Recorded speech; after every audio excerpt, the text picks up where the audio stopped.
What's up? My name is Ray Stovall, co-host of the No Update podcast and founder of Recruited.tips. In today's video, I will be reviewing 3 different resumes to show you what's important and what might be hurting your chances after you hit apply. Hope you enjoy.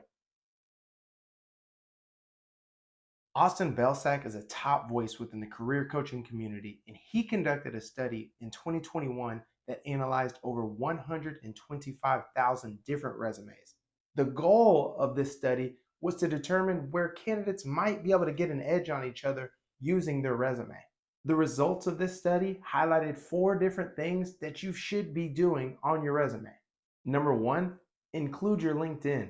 At the time, less than 50% of people were. Number 2, incorporate more keywords and lose the buzzwords. At the time of this study, only 50% of people were actually using meaningful keywords, and around that same percentage had their resumes filled with buzzwords. The difference between keywords and buzzwords are that keywords contain meaningful information about the role, while buzzwords aren't really specific to anything. According to Indeed, these are the buzzwords that you should be eliminating from your resume. This is a crazy one to me. A third of the resumes analyzed did not have any meaningful metrics to outline their value. Instead of simply saying that you led your team in sales, try saying that you generated the most revenue out of 9 salespeople and exceeded your quota by 80% for the quarter. And lastly, number 4, keep your resume between 475 and 600 words. I think the 600 word mark is great because it forces you to put really the most important information about your experience to the job that you're applying to, rather you putting everything, which is what we do not want to do. Now that we've covered all of this, let's take a dive into these resumes. Okay, so I've pulled 3 varying resumes that are different for reasons such as job title or even the format. Let's see how they stack up against the 4 rules that we just discussed, and I will walk through these as if I'm the recruiter that's looking at these resumes for a job that I have open. Disclaimer here, these are real resumes, but any type of information that could identify these individuals has been removed. Okay, so first up, resume number 1. From first glance, just looking at the format, I know that I obviously did some editing, but I was reviewing this as a recruiter for the first time. I would say this is very clean. Everything appears to be straightforward. I can read this easily from left to right. Job titles are emboldened. The format's great, and I guess this is one of the reasons why I selected this as number 1. Getting into the 4 rules that we talked about earlier. LinkedIn, yes, it's present.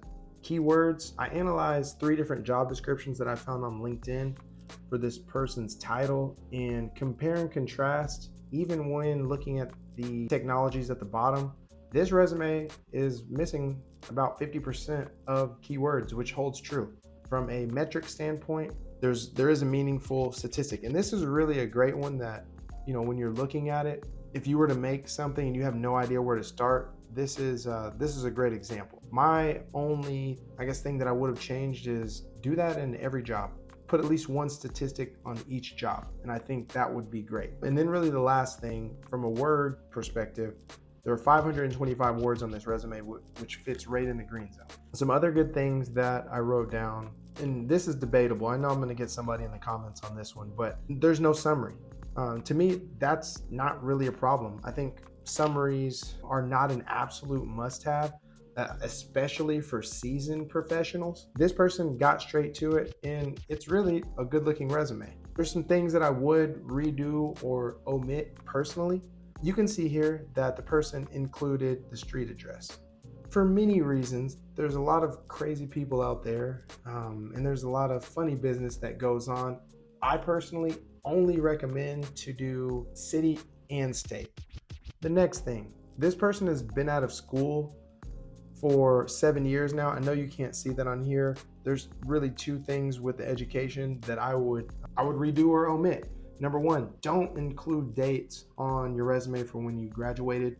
That does allow some bias to creep in, especially if it's been a while since you've graduated. The next thing that you can see on here is that this person included their GPA. No disrespect to a 3.29 GPA. The golden rule to me is unless you just graduated, keep GPAs off of your resume. A good rule of thumb is if you have honors, if you achieved honors and those are things that you can boast on your profile, do that over GPA. And that is it on this resume. Okay, so resume number 2. You're looking at this right now. For a lot of people, I know this is the case, you feel like you need a pretty resume to stand out. My rule when I work with people is simpler the better, cleaner the better. You want a recruiter to be able to find the most important information as fast as possible. That's really what it comes down to. With that, I've linked our resume tips and tricks guide in the comments. Check that out. It's on the website. I think there's a lot of great tips and resources that can help you, I would say, clean everything up past this video. On to the resume. It's a lot for me. I've reformatted a lot of people's resumes away from this. Now you ask why. I think when it comes down to an applicant tracking system, there's a lot of debate, and I see it on LinkedIn every day about people.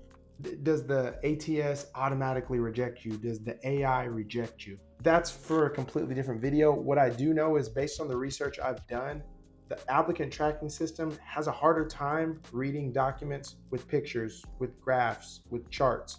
So this is something that I wouldn't necessarily have people apply with and circulate. With that being said, we'll get into it. The first thing that stands out, there's only one piece of contact information, and it's the email. You don't have to have your phone number if you don't want people cold calling you. Totally get that. I still would recommend having your LinkedIn so that people can contact you faster. If you only want emails, then I would say this is probably the right thing to do. Aside from that, I also analyzed 3 job descriptions for this person's title, and surprisingly, it's missing just 30% of the keywords compared to the job descriptions that I analyzed. Out of the 3 resumes, this actually stacks up the best there. As far as metrics go, as long as this resume is, there's 0 on here. And lastly, looking at total words, it's over 1,000.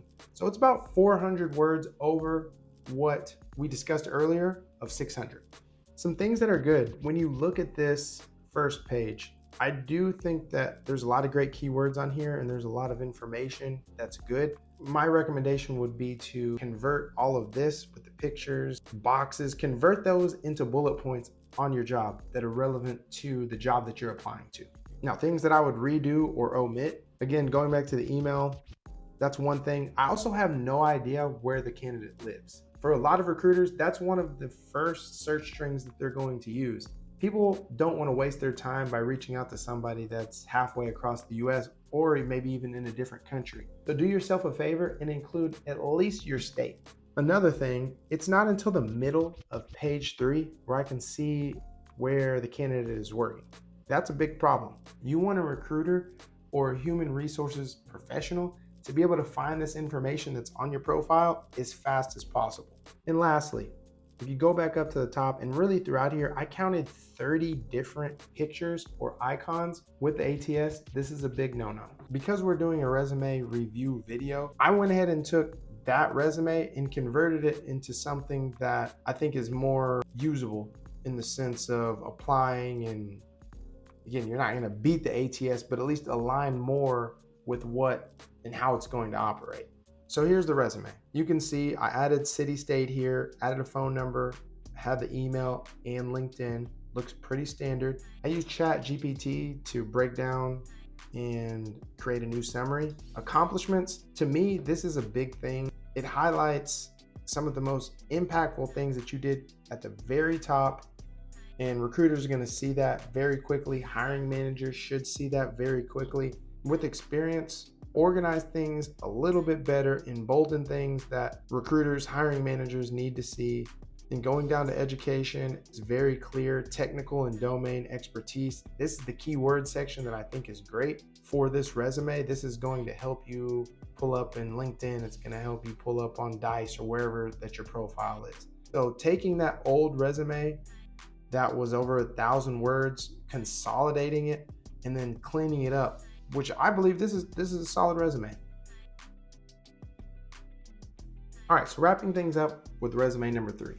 In my experience recruiting creatives, you don't often see a resume that's this plain. There's usually a lot of colors. There are graphs, pictures. I think when creatives, when they do that, I think it's okay because they understand how to do it properly. This resume was a pleasant surprise. It read more like a normal, I don't want to say normal, but a common resume that you would see day in and day out. Again, for the sake of not really trying to disclose too much on this person, I did cross a lot of things out. Number one, going back to the rules, the LinkedIn was not provided on this resume. Keywords, I analyzed 3 different job descriptions for this resume as well.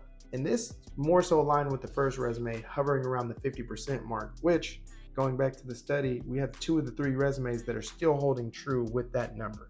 This resume has 0 meaningful statistics or metrics about what they've been able to do for companies. In total words, it's only 149.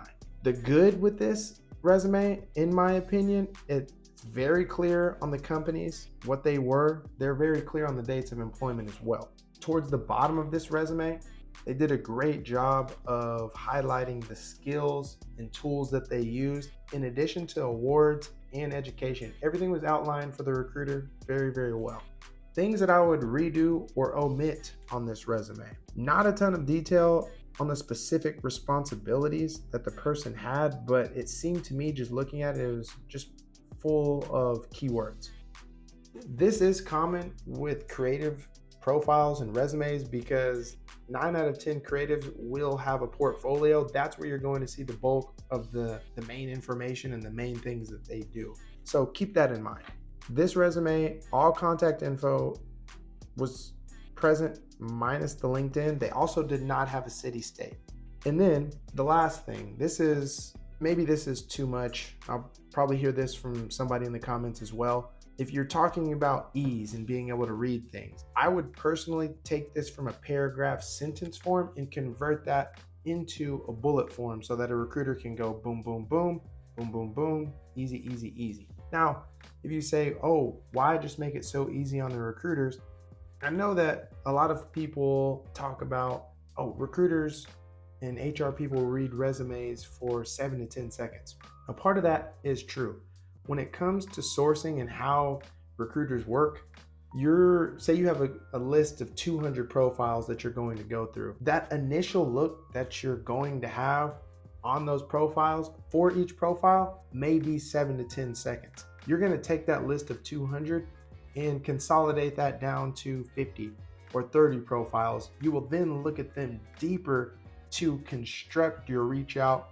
You should be making things more personalized, and that's really how you get there. So I say break everything down into bullet point form, because if you know that a recruiter or an HR professional will be looking at it for 7 to 10 seconds, let them be able to look at as much as possible and as much as they can in that time frame. So in conclusion, when looking back at the 3 resumes, 2 of the 3 resumes, in my opinion, I think we're good. You could work with those. You do not need anything major minus some small tweaks.